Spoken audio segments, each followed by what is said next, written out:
ప్రారంభించుకుందాం. మమ్మల్ని ఎంతగానో ప్రేమించినటువంటి మా ప్రియ పరలోకపు తండ్రి, మీ ఉన్నతమైన మీ ఘనమైన నామానికి వందనాలు, స్తోత్రాలు. ఇదిగోనయ్యా, మరి మీ జ్ఞానం ఎంత గొప్పదో నాయన, మీ మాటలు ఎంత విలువైనవో గ్రంథాన్ని చదువుతుంటే నాయన చక్కగా మాకు అర్థమవుతుంది. ఇలాంటి జ్ఞానాన్ని నాయన ప్రకటిస్తున్న మాకు కావలసిన బుద్ధి వివేకములు దయచేయండి. మరి ఈ జ్ఞానాన్ని నేర్చుకుంటూ నాయన భవిష్యత్ తరాలలోనైనా మీ యొక్క వాక్యాన్ని చక్కగా అందించడానికి తర్ఫీదు పొందుతున్న పిల్లలు బట్టి మీకు వందనాలు, పెద్దలు బట్టి మీకు వందనాలు. ఆయన నేర్చుకుంటున్న వాళ్ళని కూడా జ్ఞాపకం చేసుకోండి. చెప్పబోతున్న నాకు సమయోచితమైన జ్ఞానాన్ని దయచేయండి. నేర్చుకుంటున్న వారు కూడా శ్రద్ధగా మీ మాటలను ఆయన విని వాళ్ళు నేర్చుకుని లోకంలోనికి వెళ్ళి ఉన్నట్లు చెప్పడానికి గల సహాయమును దయచేయండి. ఈ ప్రార్థన యేసుక్రీస్తు నామములో మీకు సమర్పిస్తున్నాము తండ్రి, ఆమేన్. క్రీస్తునందు మరి ప్రియులందరికీ ప్రభు అయిన యేసుక్రీస్తు నామములో శుభాభివందనములు తెలియజేస్తున్నానండి. ప్రియులారా, మరి ఈరోజు మనం ఆలోచిస్తున్నటువంటి అంశము లేదా పాఠము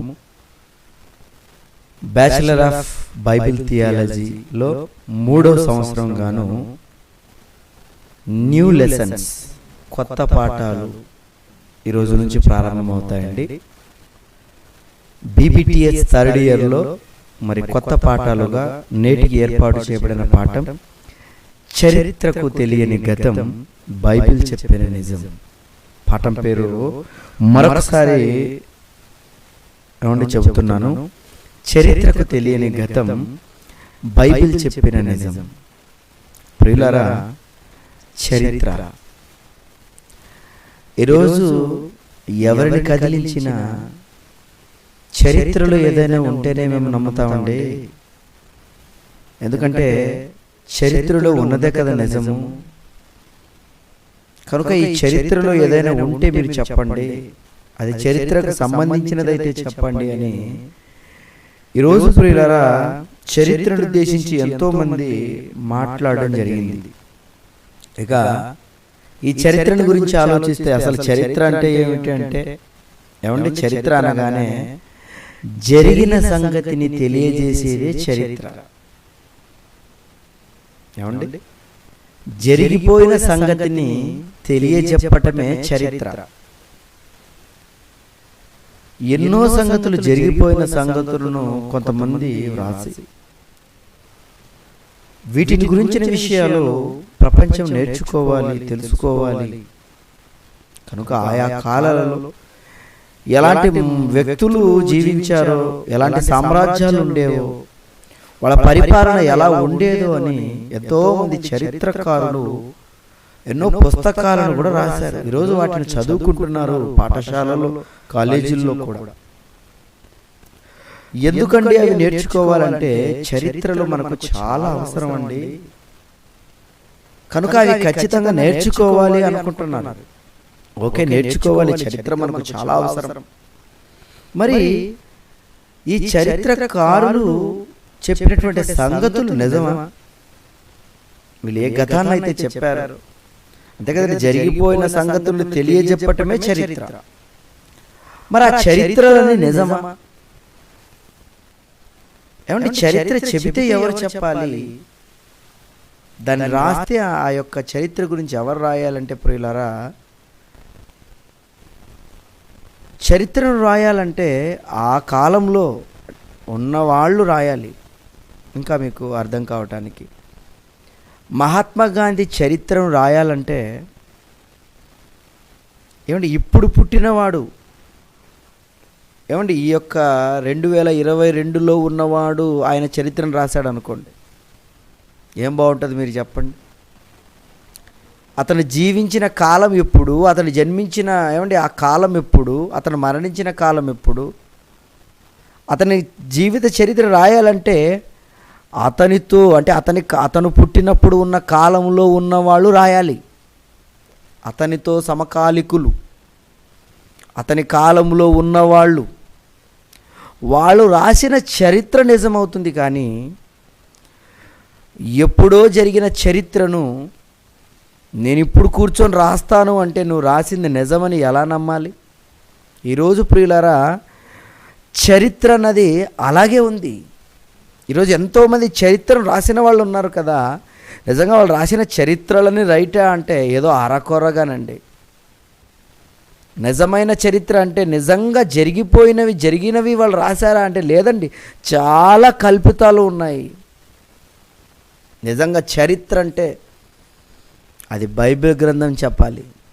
ఎందుకంటే నిజంగా బైబిల్ గ్రంథం అనేసరికి ప్రియులారా, ఇది దేవుని నుండి మానవాళికి దయచేయబడిన గ్రంథం అని మీరు అర్థం చేసుకోవాలి.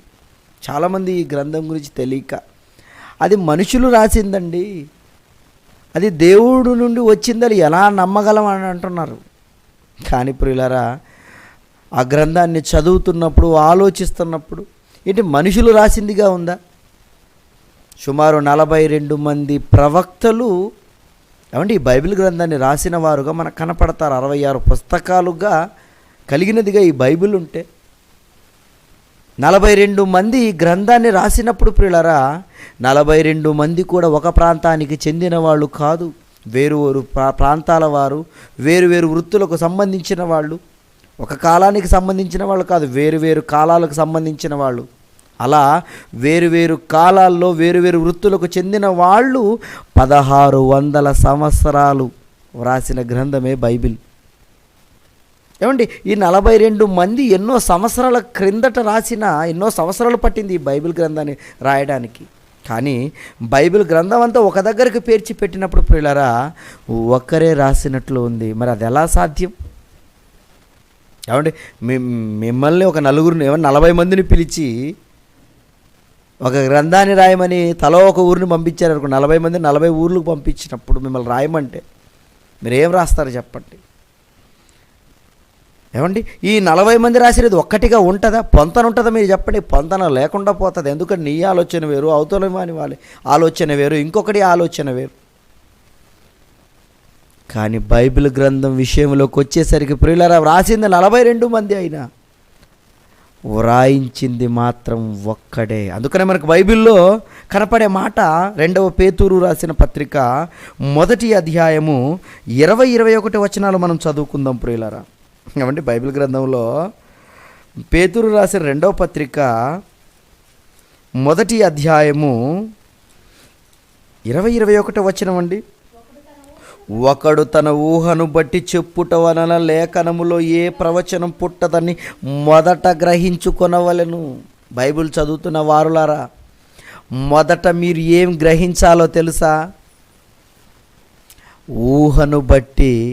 ఇదిగో బైబిల్ గ్రంథంలో ఏ మాట కూడా వ్రాయబడలేదు. బైబిల్ గ్రంథంలో వ్రాయబడిన ప్రతి మాట ప్రియులారా ఏ విధంగా వ్రాయబడిందంటే కింద చెప్తాడు, ఏలయనగా ప్రవచనము ఎప్పుడునూ మనుష్యును ఇచ్చను బట్టి కలగలేదు, కానీ మనుషులు పరిశుద్ధాత్మ వలన ప్రేరేపింపబడిన వారై దేవుని మూలముగా పలికిరి.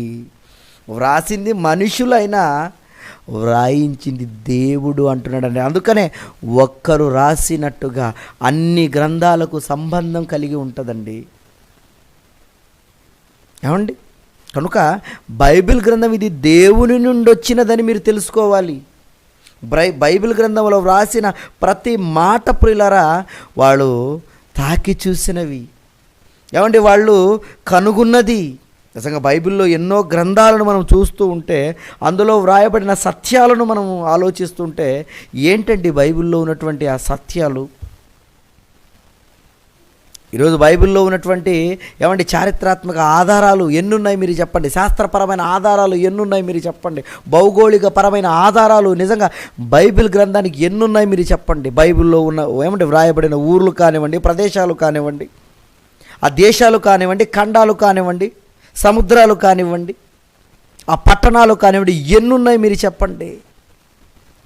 ఎన్నో సాక్ష్యాలు కలిగినదిగా బైబిల్ ఉంటే ఈరోజు ప్రియులారా ఈ బైబిల్ను ఎంతోమంది నమ్మక చరిత్రలో ఉన్న వాళ్ళను ఏమంటే వాళ్ళేదో చెప్పారని అవి నిజం అనుకుంటున్నారు. కానీ నిజంగా చరిత్ర ఏమండి వ్రాయబడిన గ్రంథం బైబిల్ అండి. ఇక చరిత్ర విషయానికి వస్తే ఏమండి చరిత్రకు తెలియని గతం అంటున్నాం కదా. ఏంటి చరిత్రకు తెలియని గతం? ఏంటి బైబిల్ చెప్పిన నిజం? పాఠంలోనికి వెళ్ళిపోతే ప్రియులారా, ఈ చరిత్రను గురించి ఆలోచిస్తే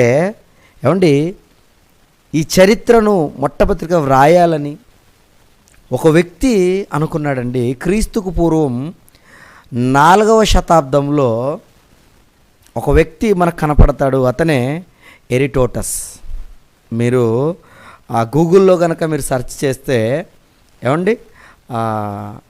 ఎవరయ్యా ఈ చరిత్ర మూల పురుషుడు, పితామహుడు, హిస్టరీ యొక్క ఫాదర్, ఇతని చరిత్రకే తండ్రట.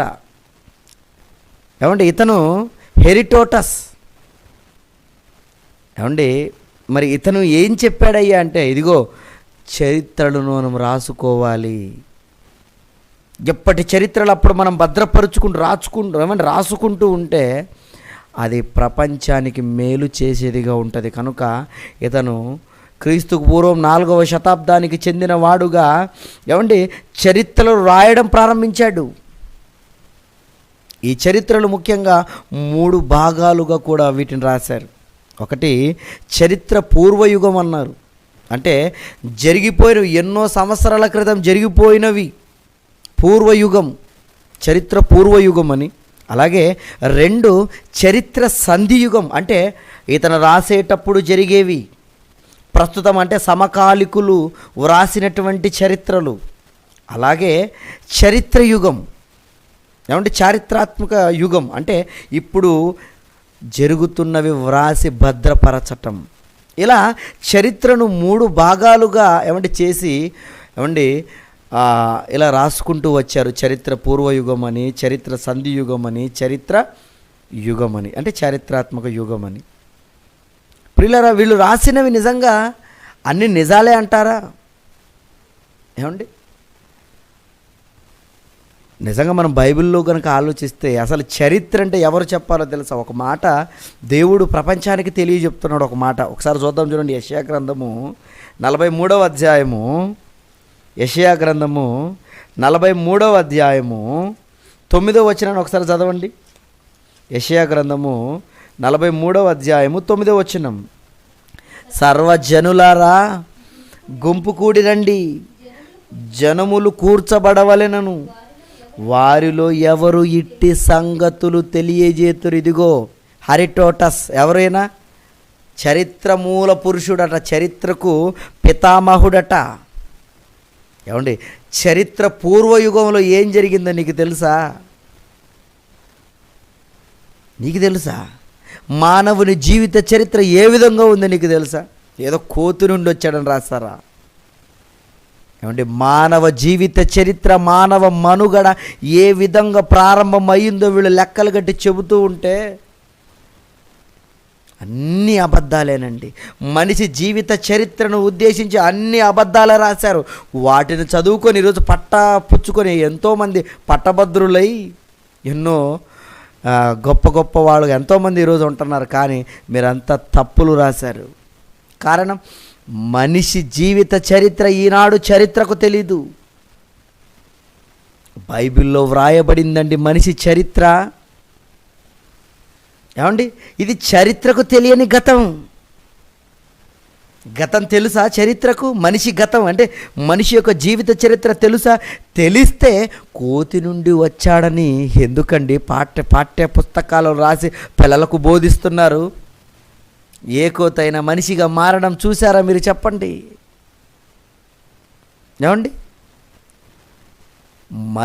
మనిషి నుండే వచ్చాడు.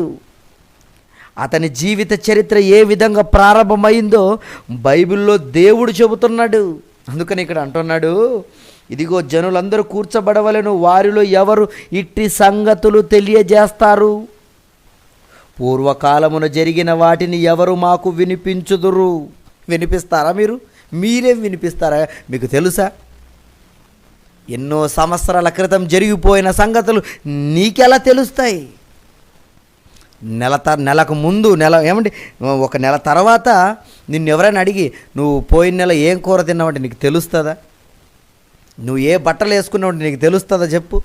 ఒక నెలకు ముందు జరిగిన సంగతులు నీకు తెలియనప్పుడు, కొన్ని వేల సంవత్సరాల క్రింద జరిగిన విషయాలు నువ్వు దేనిని బట్టి నువ్వు చెప్పగలవయ్యా? ఏదో తవ్వుతుంటే అందులో ఏమైనా కుండలు బయటపడితే ఇక్కడ కుమ్మరివాడు ఉండేవాడని, ఏవైనా పుర్రెలు బయటపడితే ఇక్కడ ఏవో యుద్ధాలు జరిగాయని, పురాతన కాలం వస్తువులు బయటపడ్డాయని వాటిని ఆలోచన ఊహించి రాస్తున్నావే, కానీ అవి నిజాలని చెప్పగలవా? చెప్పాలంటే దేవుడే చెప్పాలి. అందుకని 46వ అధ్యాయం అక్కడే యెషయా గ్రంథం 46వ అధ్యాయము, ఏమండి, యెషయా గ్రంథం 46వ అధ్యాయం 10వ వచనంలో ఆయన మాట్లాడుతూ, ఏమండి, నా ఆలోచన నిలుచుననియు నా చిత్తమంతయు నెరవేర్చుకొనినదనియు చెప్పుకొనుచు ఆది నుండి నేను కలుగబో వాటిని తెలియజేయుచున్నాను, పూర్వము నుండి నేనే ఇంకా జరుగు వాటిని తెలియజేయుచున్నాను. చరిత్రకు పూర్వయుగం చెప్పాలన్న నేనే, చరిత్ర సంధియుగం చెప్పాలన్న నేనే, ఇదిగో చారిత్రాత్మక యుగం చెప్పాలని ఈ 3 చరిత్రలు నేనే చెప్పగలను. నువ్వు చెప్పగలవా? నీ చేత కాదన్నాడండి దేవుడు.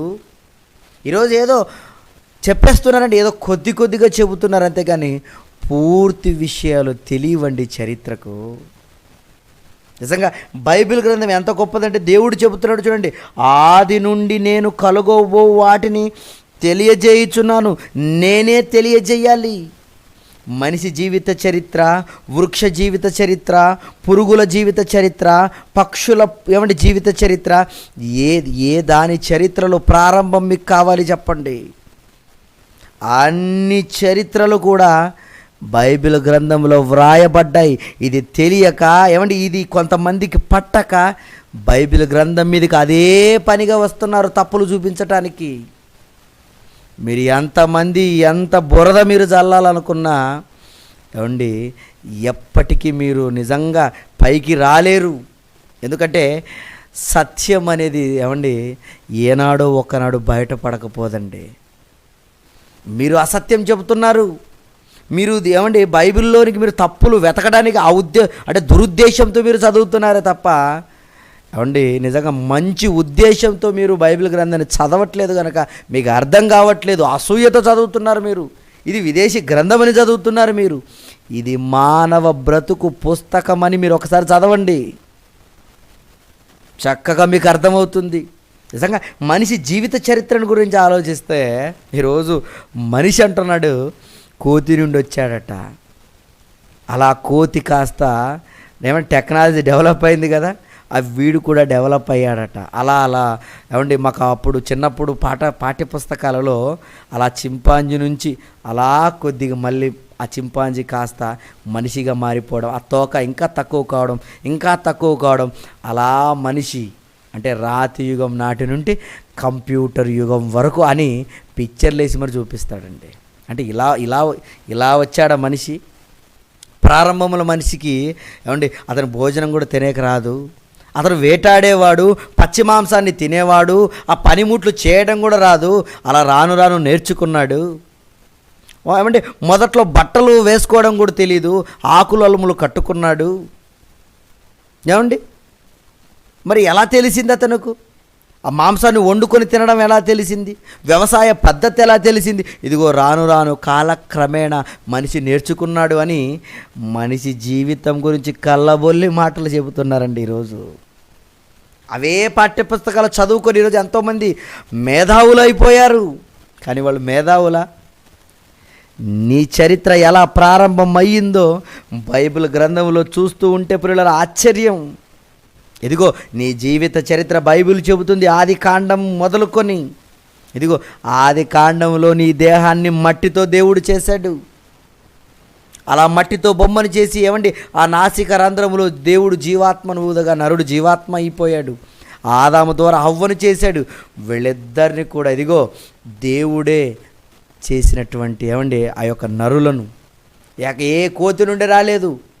అందుకనే ఈనాడు శాస్త్రం డెవలప్ అయిందని చెప్పుకుంటూ ఇదిగో మనుషులందరూ ఒకరి నుండే వచ్చారు అని నేడు డిఎన్ఏని టెస్ట్ చేసినటువంటి శాస్త్ర ప్రపంచం మనుషులందరూ మనుషుల్లో నుండే వచ్చారని చెప్తుంది. నువ్వు ఇప్పుడు చెప్పావు, బైబిల్ గ్రంథం ఎప్పుడో చెప్పింది.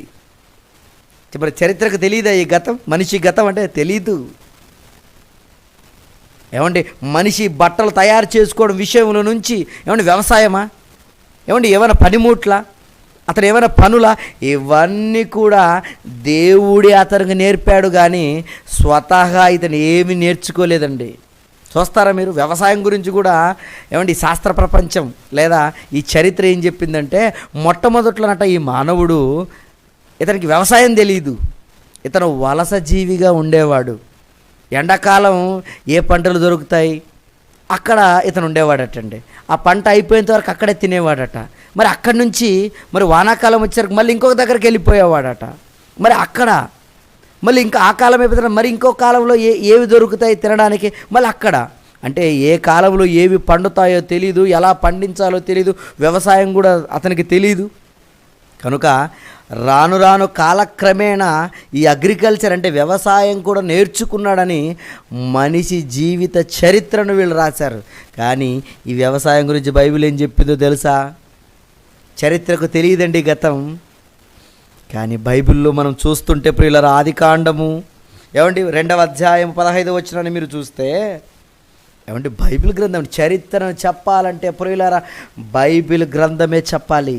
ఆదికాండము 2వ అధ్యాయం 15వ వచనాన్ని మీరు పరిశీలిస్తే, మరియు దేవుడైన యెహోవా నరుని తీసుకొని ఏదెను తోటను సేద్యపరుచుటకు దాన్ని కాచుటకును, ఏమండి ఆదామును తీసుకొని వెళ్ళిపోయాడు. చూడండి, ఇదిగో సేద్యం అంటే వ్యవసాయం చేయటానికి ఇదిగో అతనికి విద్యను నేర్పుతున్నట్టుగా దేవుడు నేర్పుతున్నట్టుగా మనకు కనపడుతుంది. ఏంటి, ప్రారంభంలోనే ఒక్కడున్నప్పుడే, ఇద్దరున్నప్పుడే వ్యవసాయం ఎలా చేయాలో, పంటను ఎలా పండించుకోవాలో, మీరు ఎలా తినాలో, ఈ అగ్రికల్చర్ ఈ వ్యవసాయం దేవుడు ప్రారంభములోనే నేర్పితే ఈ చరిత్ర ఈనాడు చరిత్రకారులకు తెలుసంటారా? మీరు చెప్పండి, ఎక్కడ తెలుసండి?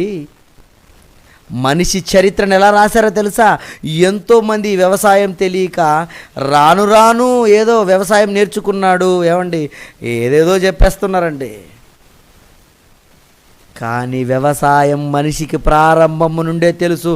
అది ఎలా తెలుసు అంటే దేవుడే నేర్పాడు. ఇదిగో ఒక్క వ్యవసాయమే కాదండి, ఇక బట్టల విషయానికి వస్తే ఈ బట్టలు కూడా కాలక్రమేణంగా వీడు నేర్చుకున్నాడండి. ప్రారంభంలో బట్టలు ఇతనికి ఎలా తెలియదండి, ఆకులము కట్టుకునేవాడు అని అంటాడా? ఈ బట్టలు కట్టుకోవడానికి తెలివిని కూడా ఇచ్చింది దేవుడే.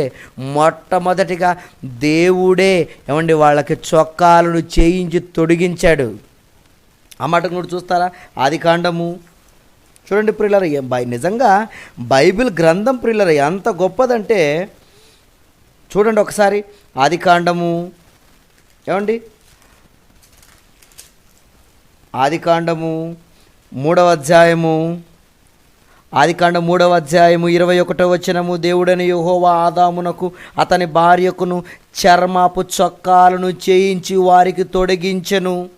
ఇదిగో మీ దేహం ఇలా దిగంబరత్వంగా ఉండకూడదు, మీరు కప్పుకోవాలి, ఇదిగో ఇలా మీరు బట్టలను చేసుకోవాలని చర్మపు చొక్కాలను చేసుకున్నారా? దేవుడే చేయించాడండి. మనిషి జీవిత చరిత్ర తెలుసంటారా? అంతేకాదండి, మనిషి ఏ పని చేయాలనుకున్నా, అది రాతి పన, రాగి పన, ఇత్తడి పన, ఇనుము పన, బంగారు పన, ఏ పనైనా ప్రియులారా దేవుడే నేర్పాడు. ఈరోజు మనిషి ఇదిగో కూటి కోసం కోటి విద్యలు పెట్టుకున్నాడు కదా, ఆ విద్యలనంటే ఒక్కొక్క వ్యాపారం, ఒక్కొక్క పని, ఈ అన్ని పనులు కూడా స్వతహాగా నేనే నేర్చుకున్నాడు అనుకుంటున్నాడా? దేవుడే నేర్పాడు. ఇదిగో దేవుడు చెబుతున్నాడు. నిర్గమాకాండం చూడండి ఒకసారి, ఏమండి నిర్గమాకాండము 35వ అధ్యాయము, నిర్గమాకాండము 35వ అధ్యాయం 30 వచనం నుంచి మీరు చూస్తే మతిపోతుందండి. మనిషి జీవిత చరిత్ర ఏ విధంగా ప్రారంభమైందో, అతని పనులు ఏ విధంగా ప్రారంభమయ్యాయి చూడండి ఒకసారి. నిర్గమాకాండం 35వ అధ్యాయం 30 వచనం నుంచి, మరియు మోషే ఇశ్రాయేలుతో ఇట్లన్నాడు, చూడుడి ఊరు కుమారుడును, ఏమండి హూరు మనవడైన బెసయేలునకు పేరు పెట్టి పిలిచి, విచిత్రమైన పనులు కల్పించుటకును, బంగారుతోనూ వెండితోనూ ఇత్తడితోనూ పను చేయుటకు, రత్నములను సానబెట్టి పొదుగుటకు, చెక్కుటకు, విచిత్రమైన పనులన్నిటిని చేయుటకు వారికి ప్రజ్ఞ వివేక జ్ఞానము కలుగున్నట్లు దేవుని ఆత్మతో వానిని నింపి ఉన్నాను. వీడి పనులు చేయాలంటే వీనికి జ్ఞానం కావాలి కనుక వాని జ్ఞానంతో నేను నింపుతున్నాను. ఈ చరిత్ర ఏమండి ఇతను ఎవరు? ఈ ఎరిటోటస్కి తెలుసా? మనిషి జీవిత చరిత్ర తెలుసా? ఎప్పుడు జరిగినవండి ఇవన్నీ? ఎన్నో వేల కోట్ల సంవత్సరాల క్రింద జరిగిన చరిత్ర. ఇదిగో నీ ప్రారంభం, మనిషి నీ ప్రారంభ జీవిత చరిత్ర ఏ విధంగా ఉందో నిజంగా దేవుడండి కళ్ళకు కట్టినట్టుగా ప్రపంచానికి బైబిల్ గ్రంథంలో చూపిస్తుంటే వీటిని అర్థం చేసుకోక ఈరోజు అసూయ కక్కుతున్నారండి. బైబిల్ మీద నిజంగా అక్కస్సు, అయ్యో ఈ గ్రంథాన్ని బ్యాన్ చేయాలి, ఈ మాటలు ఎవరికి చెప్పకుండా ఎందుకు? నిజం అనేది మీరు సమాధి చేయలేరు. అది మళ్ళీ మీరు ఎంత సమాధి చేసినా మళ్ళీ వస్తూనే ఉంటుంది. ఎందుకంటే నిజం అది. నిజంగా ప్రియులారా, ఇలా ఈ చరిత్రకు తెలుసా ఈ గతం? అందుకనే బైబిల్ చెప్పిందండి నిజాన్ని. ఇంకా నిజంగా బైబిల్ గ్రంథం ఎంత గొప్పదో బైబిల్లో కొన్ని మాటలు మనం ఆలోచిస్తుంటే ప్రియులారా, ఇంకా చరిత్రకు తెలియని గతవులు ఇంకా ఎన్నున్నాయో ఒకసారి మనము ప్రియులారా బైబిల్ చెప్పిందండి. చరిత్రకు తెలియని సంగతులు బైబిల్ చెప్పింది. చూద్దాం అవి ఏంటివో. మనము నోవాహు ఓడ దగ్గరికి వెళ్ళిపోదామండి. చరిత్రలో జరిగినదండి ఇది. నోవాహు జలప్రళయం గురించి దేవుడు ఎన్నో కలలు కని మనిషిని చేసి మనిషికి అన్నీ నేర్పించి తాను దేవుడు చెప్పినట్లు ఆయన మహిమ, ఆయన యొక్క కృపా మహిమకు కీర్తి మనుషులు కలుగజేస్తారని, తన పనిని చెయ్యాలని జగత్తు పునాది వేయబడక ముందే ఆయన అనుకొని ప్రపంచాలను చేసి నిజంగా చెట్ట చివరన మనిషిని చేసి తన కోసం బ్రతుకుతాడని ఆశతో ఎదురు చూసినప్పుడు మనిషి ప్రియులారా దేవుని కోసం ఆలోచించకుండా అతని ఊహ కేవలం చెడ్డదిగా ఉంది కనుక దేవుడు ఈ మనిషిని చేసినందుకు బాధపడ్డాడు, హృదయంలో నొచ్చుకున్నాడు. అలా నొచ్చుకొని ఏమని మాట్లాడుతున్నాడో ఒక్కసారి ఆదికాండము 6వ అధ్యాయము 5వ వచనం నుంచి మనం చదువుకుందాం.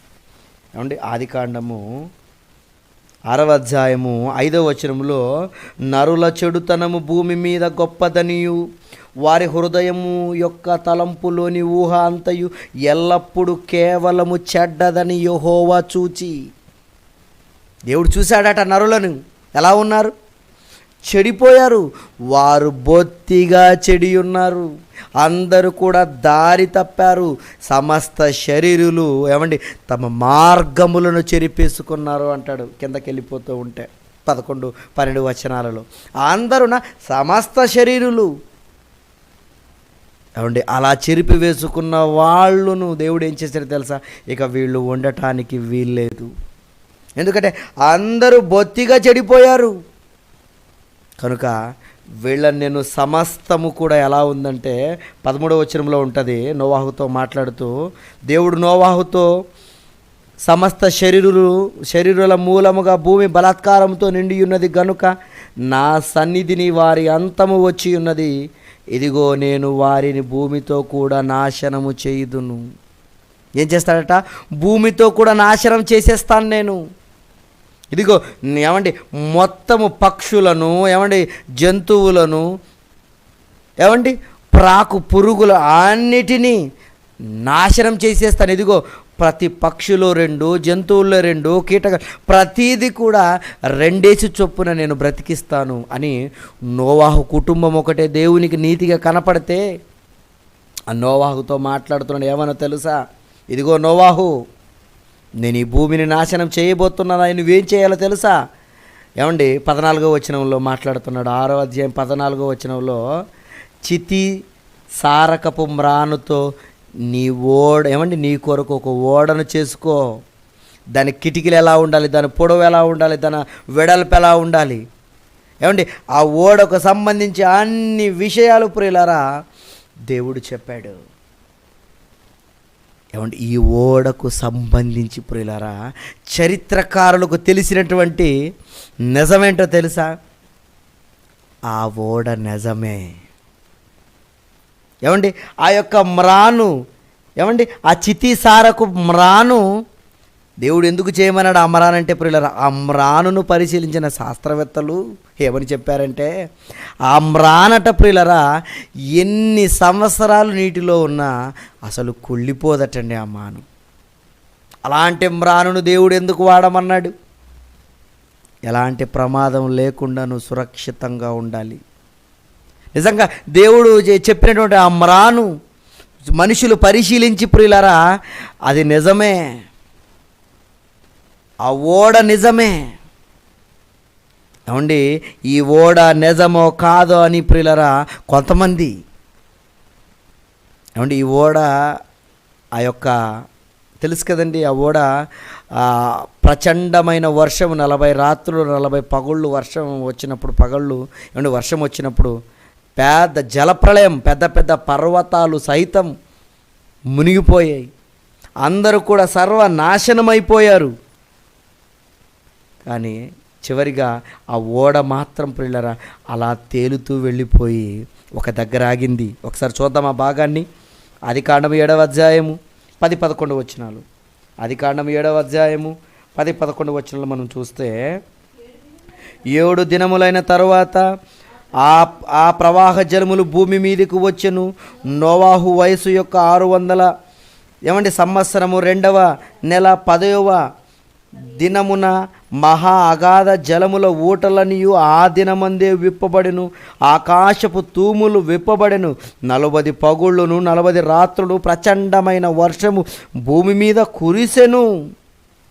అలా వర్షం కురిసిందని ఏమండి ఆ యొక్క జల ప్రళయం గురించి దేవుడు రాయిస్తున్నాడు చూడండి చరిత్రను. మరి అంత వర్షం ఎలా వచ్చింది? 40 రాత్రులు 40 పగళ్ళు. మరి ఆ వర్షం ఎలాగండి వచ్చింది? నీళ్ళు ఎక్కడి నుంచి వచ్చాయంటే ఆకాశపు తూములను విప్పాడట దేవుడు.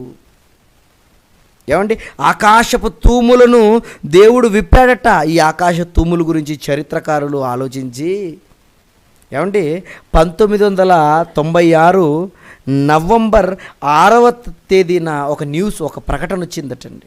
ఏం ప్రకటన అయ్యా అంటే, ఇదిగో ఆకాశములో జలాలున్నాయి, ఆకాశ గంగ అని పేరు పెట్టారు దానికి.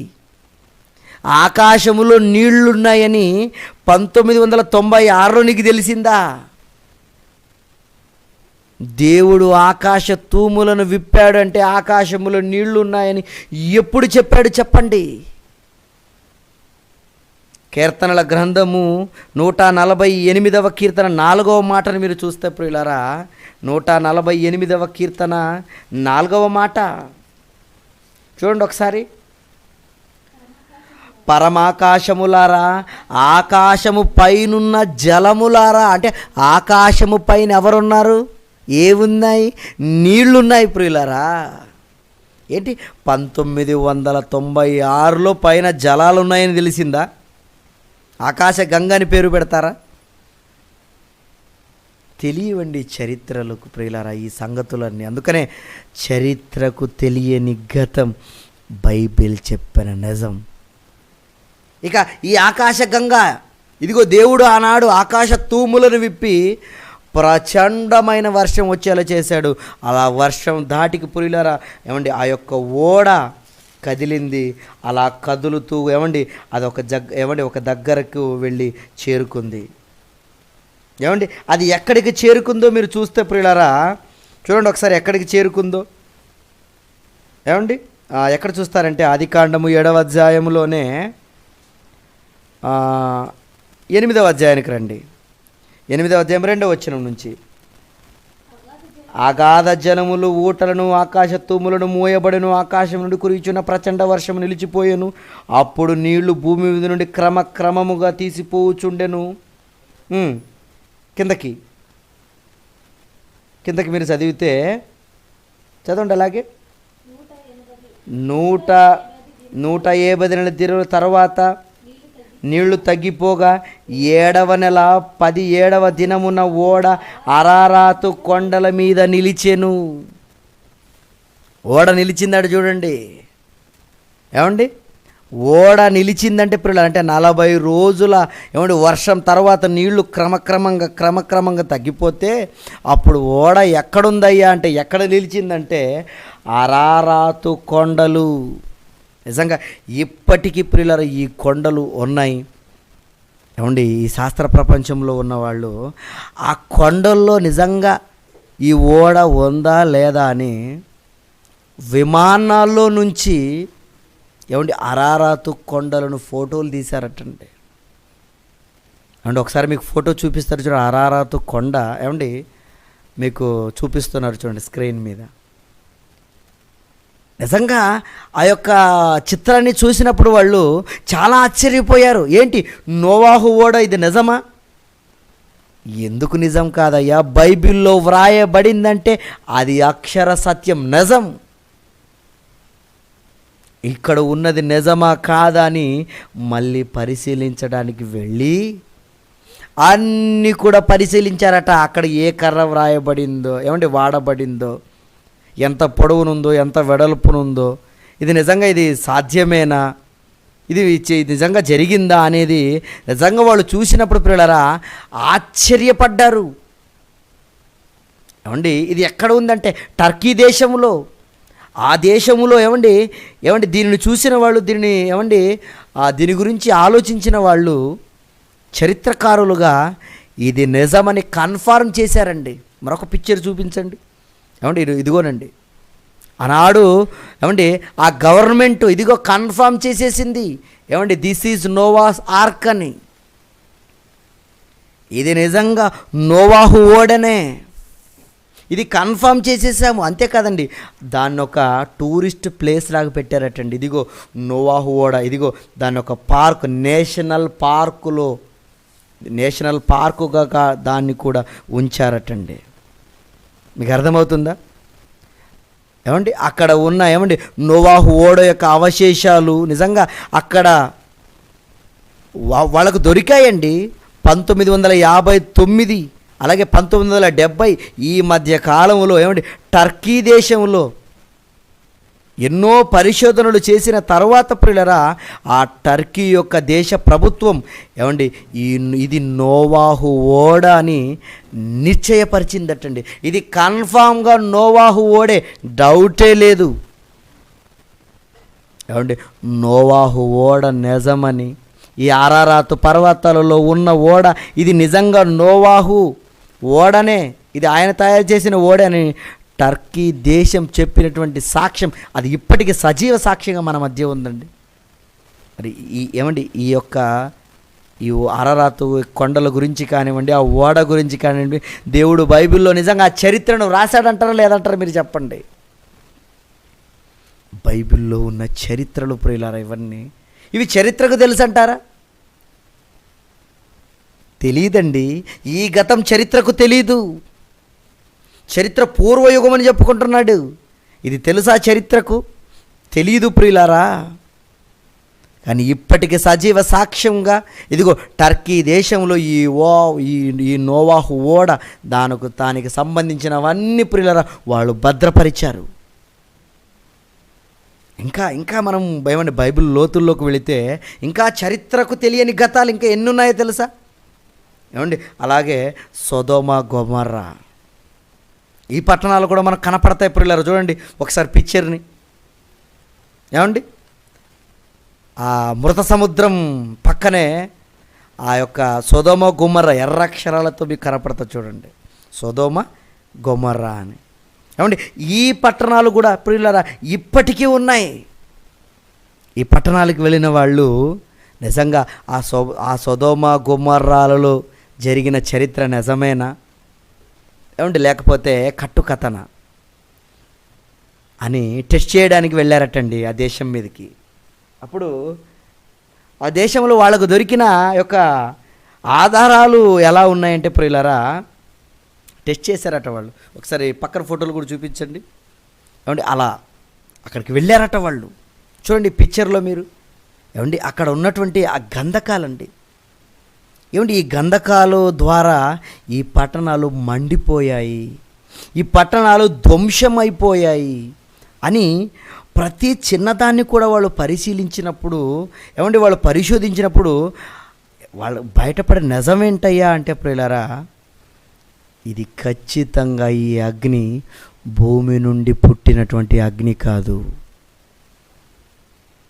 ఎందుకయ్యా అంటే ఏమండి సాధారణంగా భూమిలో ఉష్ణోగ్రత ఎంత ఉంటుందయ్యా అంటే, సాధారణంగా ప్రియులారా ఎంత ఉంటుంది అంటే, ఏమండి ఈ శాస్త్రవేత్తలు చెప్పారు సుమారుగా 2300 డిగ్రీల ఫారెన్హీట్ లేదా 3300 హీట్ వరకు ఉంటుందటండి ఈ భూమిలో ఉష్ణోగ్రత.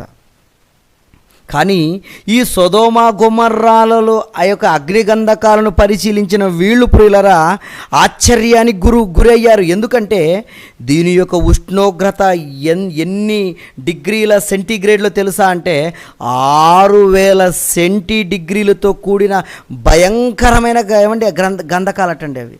ఏంటి 6000 సెంటీడిగ్రీల ఉష్ణోగ్రతన భూమిలో ఉండేది, భూమి నుండి వచ్చే అగ్ని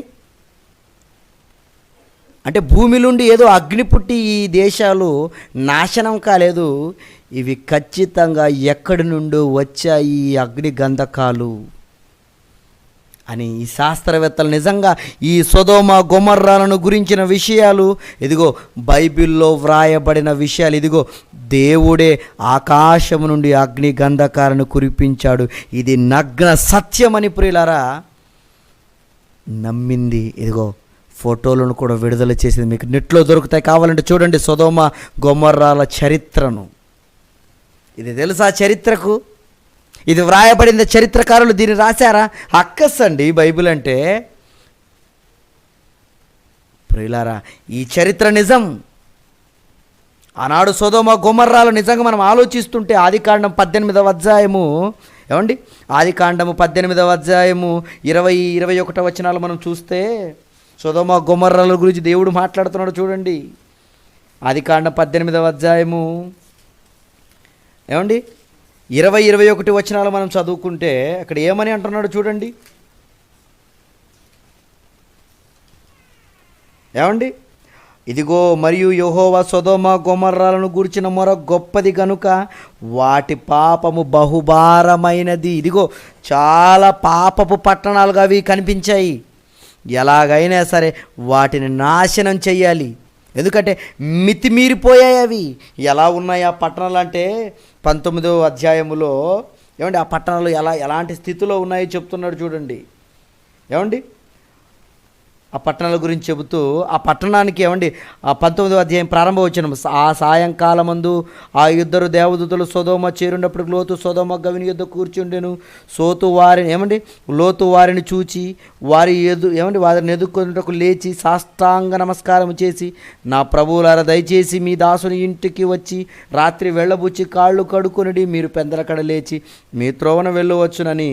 ఏమండి కొంతమంది మనుష్యులు దేవదూతల నిజానికి ఈ యొక్క లోతు గారి ఇంటికి వచ్చినప్పుడు, ఆ ఇంటికి వాళ్ళు వచ్చినప్పుడు సొదొమ మనుష్యులు ఏ విధంగా అక్కడ అటాక్ చేశారో చూడండి. 4వ వచనం, వారు పండు కొనక ముందు ఆ పట్టణస్థులు అనగా ఆ సొదొమ మనుషులు బాలురు వృద్ధులు ప్రజలందరూ నలుదిక్కుల నుండి వచ్చి ఇల్లు చుట్టివేసి లోతును పిలిచి, ఈ రాత్రి నీ యొద్దకు వచ్చిన మనుషులు ఎక్కడ?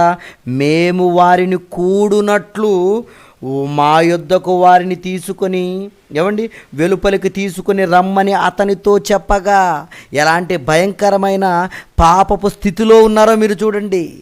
ఇదిగో వాళ్ళ దగ్గరికి ఎవరో మీ దగ్గర కొత్త మనుషులు వచ్చారు కదా, పంపియండి మా దగ్గరికి, వాళ్ళని మేము కూడాలి, వాళ్ళతో మేము వ్యభిచారం చెయ్యాలి, ఎలాంటి పాపపు పరిస్థితుల్లో ఉన్నారో మీరు చూడండి. అందుకనే దేవునికి ప్రియులరా నచ్చలేదు, చెడిపోయింది, ఇక తుడిచేద్దాం అనుకున్నాడు దేవుడు. ఇదిగో లోతును తప్పించాలని ప్రియులారా, ఇదిగో లోతును తప్పించటానికి అక్కడ దేవదూతలు వచ్చారు, తప్పించారు లోతు కుటుంబాన్ని. తర్వాత జరిగిన పరిణామం మనం చూస్తే, తర్వాత జరిగినటువంటి ఆ భయంకరమైన నిజంగా ఆ ప్రమాదం మనం గురించి ఆలోచిస్తే ప్రియులారా ఎలాంటి ప్రమాదం సంభవించిందో చూడండి. 23వ వచనం 19వ అధ్యాయము ఆదికాండం 19వ అధ్యాయం 23వ వచనంలో, లోతు సోయారుకు వచ్చినప్పుడు ఆ దేశమున సూర్యుడు ఉదయించెను. అప్పుడు యెహోవా సొదొమ మీదను గొమొర్రా మీదను యెహోవా యొద్ద నుండి గంధకమును అగ్నిని ఆకాశము నుండి కురిపించి, గంధకమును అగ్నిని ఆకాశం నుండి కురిపించాడు. చూడండి, ఎందుకు? భూమి లోపల ఉండే అగ్ని ఈ పట్టణాల్లో కాల్చడానికి సరిపోతుందా? లేదు, అంత భయంకరంగా కాల్చాడండి. అందుకనే ఆ శాస్త్రవేత్తలు సొదొమ గొమొర్రాలను పరిశీలించిన శాస్త్రవేత్తలు, ఇదిగో ఇది భూమి మీద నుండి ఏదో లావా, భూమి లోపల భాగం లావా ఉంటుందని తెలుసుకున్నారండి. ఇది కూడా దేవుడే చెప్పాడు ముందు, కానీ వీళ్ళు ఏదో మేము తెలుసుకున్నామన్నారు. ఏమండి, భూమి లోపల భాగం అట ఎలా ఉంటుంది? అగ్నిమయమై ఉంటుందని యోబు గ్రంథాన్ని ఒకసారి తీయండి.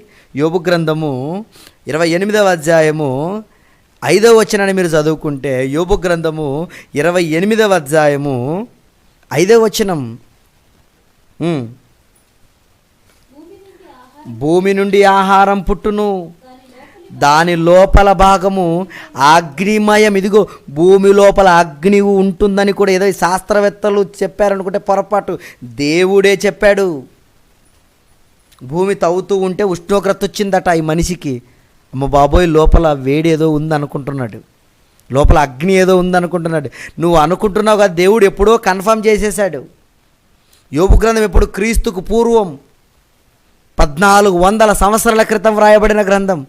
ఏమండి, క్రీస్తుకు పూర్వం వ్రాయబడిన గ్రంథాలలో ఈ మాటలు ఉన్నాయి అంటే చారిత్రాత్మక పుస్తకం బైబిల్ కాదంటారా? మీరు చెప్పండి. నీకు చరిత్రకు చరిత్ర పూర్వయుగం తెలియాలన్నా, చరిత్ర యొక్క సంధియుగం తెలియాలన్నా, చరిత్రక ఇరుగో ఇప్పుడు ప్రస్తుతం జరుగుతున్న ఈ చరిత్రలు మీకు తెలియాలన్నా, మనిషి యొక్క భవిష్యత్ కాలం అది ఎలా ఉండబోతుంది, ఎలా ఉంటుంది, ఇవన్నీ విషయాలు ప్రియులారా దేవుడు గ్రంథస్థం చేసి రాయించిచ్చాడు. అందుకనే చరిత్రకు తెలియదండి ఇలాంటి విషయాలు ప్రియులారా. ఆనాడు సొదొమ గొమొర్రాలను పరిశీలించిన శాస్త్రవేత్తలు ఆశ్చర్యపోయారు. ఇది భూమి నుండి వచ్చిన అగ్ని కాదు, నిజంగా ఇది ఎక్కడి నుండో పైనుండి వచ్చినవి అన్నారు. ఎక్కడి నుంచి వచ్చిందో చరిత్రకు తెలియదు ఈ గతం.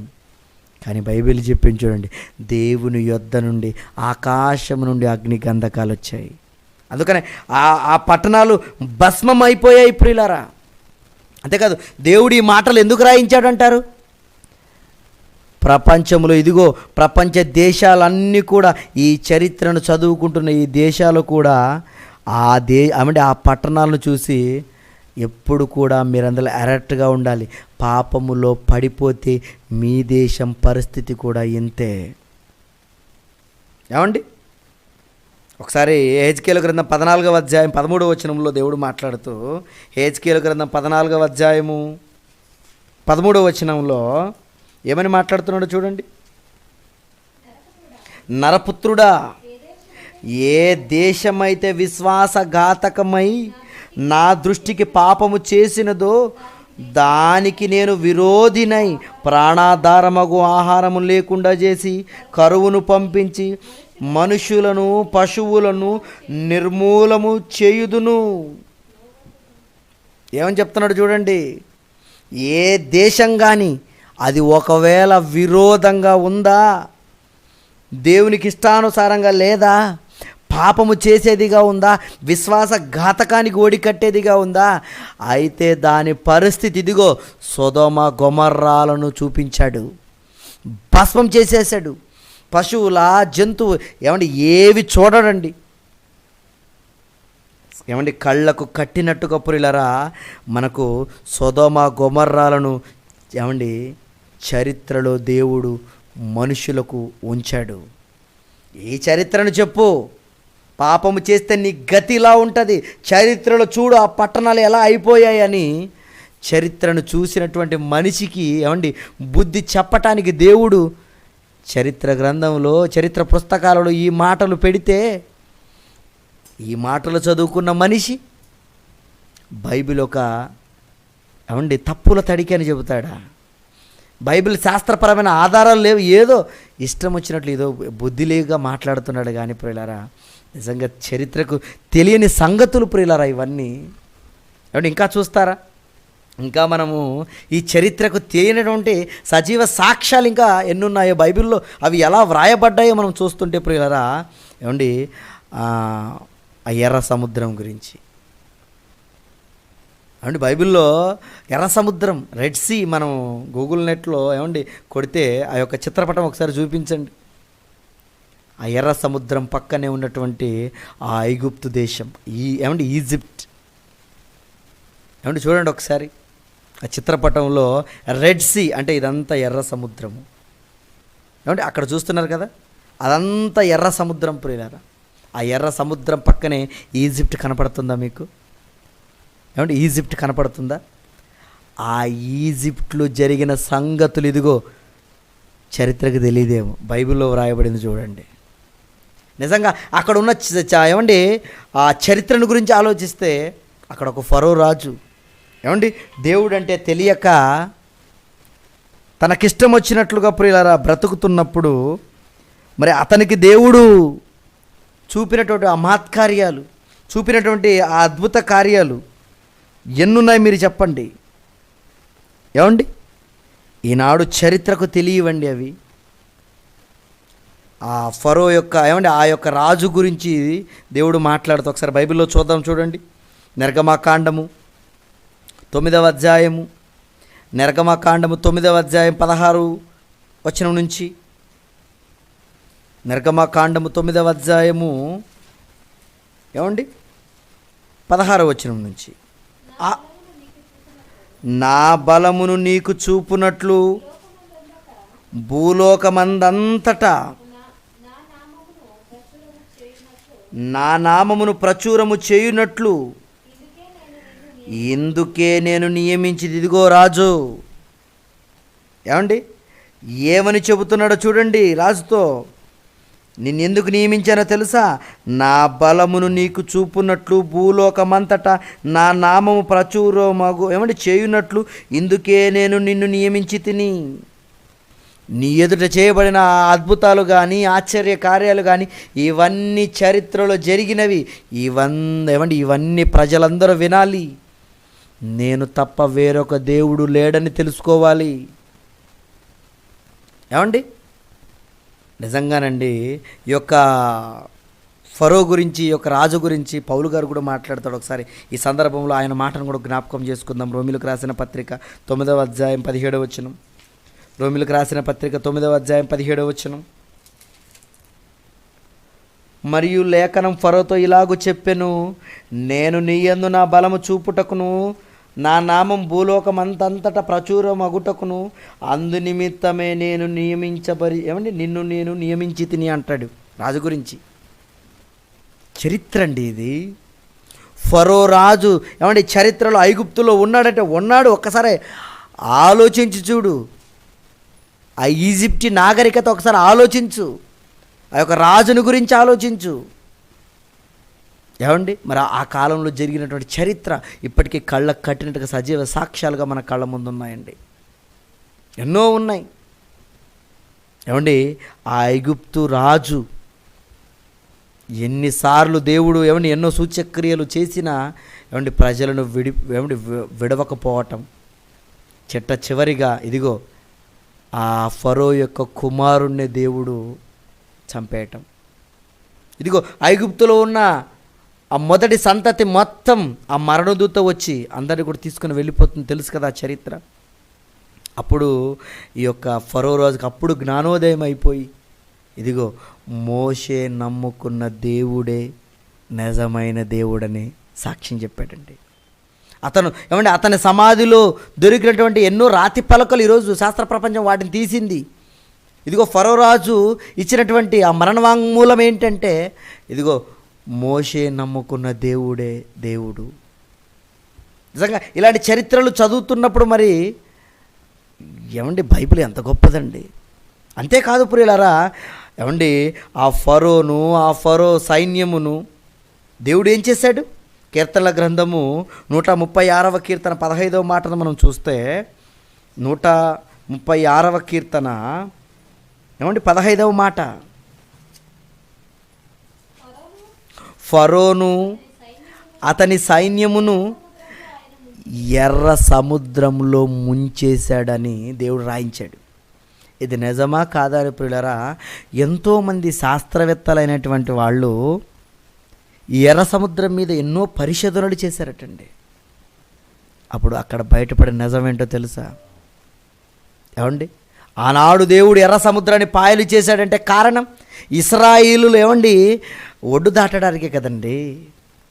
సముద్రాన్ని ఏమండి దారిగా, నిర్గమాకాండం మీరు 14వ అధ్యాయం మొత్తం మీరు చదువుకుంటే, నిర్గమాకాండం 14వ అధ్యాయం 1 నుంచి 31వ వచనం వరకు మీరు చదువుకుంటే ప్రియులరా, ఆ సముద్ర మధ్య భాగంలో ఆరిన నేల మీద నడిచినట్టు ఆ ఇశ్రాయేలు నడుస్తున్నప్పుడు వాళ్ళని తరుముకుంటూ వచ్చిన సైన్యమే ఈ ఫరో సైన్యం.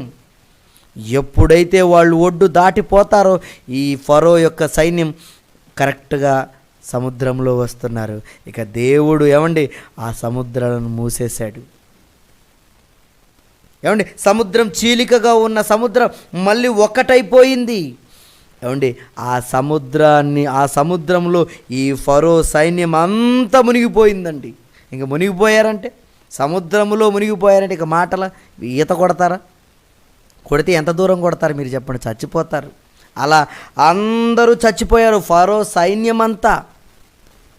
ఏమండి, ఆ ఎర్ర సముద్రంలో మునిగి చచ్చిపోయారు.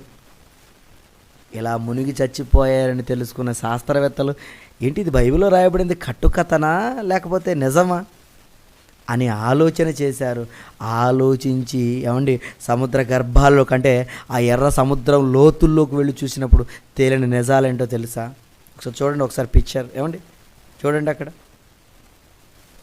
ఏమండి ఏముందయ్యా అక్కడ అంటే, ఏమండి ఎన్నో రథాల చక్రాలు, వాటి యొక్క అవశేషాలు, వాటి యొక్క ఇరుసులు, ఏమండి ఆ యొక్క ఫరో యొక్క రథాల చక్రాలు, ఏమండి వాళ్ళు చూసినప్పుడు ఆశ్చర్యపోయారు. ఇదేంటిది చక్రాలు, ఇవేంటివి, ఒక రథానికి సంబంధించిన అవశేషాలు ఏంటి, ఇక్కడున్నాయి ఏంటి ఈ భాగాలు? ఆశ్చర్యపోయారండి. ఇప్పటికి ఇవి చరిత్రలో ఉన్నాయి, సజీవ సాక్ష్యాలుగా వాళ్ళు భద్రపరిచారు. ప్రియులారా, బైబిల్లో నిజంగా ఇలాంటి చరిత్రలు వ్రాయబడి ఉంటే ఇది తెలుసంటారా చరిత్ర? ఈ గతం తెలుసా చరిత్రకు? అందుకనే చరిత్రకు తెలియని గతం బైబిల్ చెప్పిన నిజం. ఏమండి ఈ చిత్రాలు నిజంగా చూస్తుంటే ఏంటయ్యా బైబిలు, ఏంటండి బైబిల్లో ఉన్న మాటలు ఏంటి? ఆనాడు సముద్రంలో ముంచేశాడు ఫరో సైన్యాన్ని. మరి దానికి సాక్ష్యం ఇదిగో అందులో ఉన్నటువంటి ఆ చక్రాలు, అందులో ఉన్నటువంటి ఏమంటే ఆ రథాలకు సంబంధించిన అవశేషాలు. సజీవ సాక్ష్యాలు కాదంటారా మీరు చెప్పండి? ఇవి చరిత్రకు నేడు కనబడుతున్నాయా? చరిత్ర నమ్మినా నమ్మకపోయినా ఇది నగ్న సత్యం. ఇవి సజీవ సాక్ష్యాలు, బైబిల్ నిజమైన దైవ గ్రంథమని నిరూపించటానికి. అందుకని దేవుడు మాట్లాడుతూ ఇదిగో పూర్వము జరిగిన సంగతులను చెప్పాలంటే అది నేనే చెప్పాలి. ఎవరు చెప్పగలరు? చరిత్రకారులు. ఇదిగో ఈ ఎరిటోటస్ చెప్పగలడా? ఈరోజు చరిత్రకారులు ఎంతోమంది ఉన్నారు, వాళ్ళు చెప్పగలరా? ఎవరైనా చెప్పాలి అంటే దాన్ని కళ్ళారా చూసిన వాళ్ళే చెప్పాలి, అక్కడ జరిగిన సందర్భాలలో ఏమండి ఉన్న వాళ్ళే చెప్పాలి. మరి దేవుడు ఎలా చెప్పాడు? చేసింది ఆయనే కాబట్టి ఆయనే రాయించాడు. అంతేకాదండి, బైబిల్లో వ్రాయబడిన సంగతులన్నీ ప్రియులరా అవి నగ్న సత్యాలు. అందుకనే బైబిల్లో మనం ఏ మాటను చూసినా ఎలా ఉంటుందో తెలుసా? అండ్ బైబిల్లో మీరు ఎన్నో మాటలు మనం చూస్తాం. ఏమండి యోహాను రాసిన పత్రిక, మొదటి పత్రిక, 1వ అధ్యాయము 1వ వచనాన్ని కనుక మనం చూస్తే, ఏమండి యోహాను రాసిన మొదటి పత్రిక 1వ అధ్యాయము 1వ వచనాన్ని కనుక మనం చూస్తే, జీవవాక్యమును గూర్చినది ఆది నుండి ఏది ఉండెనో, మేమేది వింటిమో, కనులారా ఏది చూసామో, ఏది నిదానించి కనుగొన్నామో, మా చేతులు దేన్నైతే తాకి చూశాయో అది ఇదిగో మీకు తెలియజేసి, ఇదిగో మేము రాసాము, మేము చూసాము, ఇదిగో మేమంత చరిత్రగా రాస్తున్నామంటే అది 100% నిజం. కారణం మేము తాకి చూసాము, మేము విన్నాము, ఏది ఉందో అదే రాసాము. కానీ లేనిది ఇదిగో 200 సంవత్సరాల క్రితం జరిగిందని ఊహించి చెప్పినది కాదు బైబిల్. బైబిల్లో జరిగినవే వ్రాయబడతాయి. కథలు, కట్టుకథలు ఎంత మాత్రం వ్రాయబడవు ప్రియులారా. ఈ సంగతులు చరిత్రకు తెలియవు, ఈ గతం చరిత్రకు తెలియదు. బైబిల్ చెప్పిందండి ఈ చరిత్రను. ఇలాంటి సంగతులు ఎన్ని చెప్పాలి మీరు చెప్పండి? ఏమండి, ఇలాంటి సంగతులు ఎన్ని చెప్పాలి? బైబిల్లో వ్రాయబడిన ప్రతి చరిత్ర కూడా అది జరిగింది. కనుక ప్రియులారా, నిజంగా ఎన్నో చారిత్రాత్మక ఆధారాలు బైబిల్లో మనకు ఉన్నాయి. ఇవన్నీ చరిత్రకు తెలియని గతాలు, ఇదిగో బైబిల్ చెప్పిన నిజాలు. కనుక ఇలాంటి ఆధారాలు తెలిసిన తర్వాత మీరు ఎలా ఉంటారు? ఏమండి, కనుక ఈ యొక్క బైబిల్ ఖ్యాతిని ప్రపంచానికి చాటి చెప్పేవారుగా మీరందరూ ఏమండి ఇంకా బాగా నేర్చుకొని చక్కగా ఈ ప్రపంచానికి బైబిల్ని పరిచయం చేసి, ఇదిగో దేవుణ్ణి పరిచయం చేసి ప్రపంచాన్నంతా రక్షించే పనిలో మీరందరూ ఉండాలని చరిత్రకు తెలియని గతం ఇదిగో బైబిల్ చెప్పినటువంటి నిజం.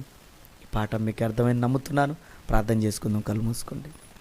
మమ్మల్ని ఎంతగానో ప్రేమించినటువంటి మా ప్రియ పరలోకపు తండ్రి, మీకు వందనాలయ్యా. ఇదిగో నాయన, ఈరోజు ప్రపంచ చరిత్రకారులను ఎంతోమంది మేము చరిత్రను చెబుతామని అన్ని అబద్ధాలే చెప్పారు. వాటిలో ఏవో కొన్ని నిజాలంతే. కానీ నిజంగా మీరు బైబిల్లో వ్రాయించిన చరిత్రలు, వ్రాయించిన నాయన ఎంతోమంది నాయన ఆ చరిత్రలు మేము చదువుతుంటే అవి కళ్ళకు కట్టినట్టుగా నిజంగా అవి నిజాలయ్యా. మనిషి జీవిత చరిత్ర అయినా, అది ఏ చరిత్ర అయినా మీరే రాయించారు. అది మీరు రాయించినది ఖచ్చితంగా 100% నిజమయ్యా. ఈరోజు ప్రపంచం వాటిని నమ్మలేకపోతుంది. కొంతమంది కళ్ళునైనా మేము తెరిపించడానికి ఇదిగో నాయన ఈ యొక్క ప్రయత్నం Bible open university India international ద్వారా మీరు చేయిస్తున్నారు. అందును బట్టి మీ పాదపద్మములు కొందనములయ్యా. ఈ జ్ఞానాన్ని, ఇంతటి జ్ఞానానికి నిజంగా మమ్మల్ని వారసులుగా చేస్తున్నటువంటి మరి ఆత్మీయ తండ్రి గారిని బట్టి వందనాలు. ఈ కర్ణాటక ప్రాంతంలో నాయన ఈ యొక్క సువార్తను, ఈ యొక్క జ్ఞానాన్ని తెలపటానికి ఇదిగో పనిలో మమ్మల్ని ముందు పెడుతున్నటువంటి రామన్నను బట్టి, అతని కుటుంబాన్ని బట్టి వందనాలు చెల్లించుకుంటూ మీ జ్ఞానాన్ని నేర్చుకుంటున్న పిల్లలందరికీ జ్ఞాపకం చేసుకోండి. ఇంకా జ్ఞానాన్ని నేర్చుకోవడానికి గల సహాయమును దయచేస్తారని నమ్ముతూ యేసుక్రీస్తు నామములో ఈ ప్రార్థన మీకు సమర్పిస్తున్నాను తండ్రి. ఆమేన్. ఓకే, అందరికి వందనాలండి.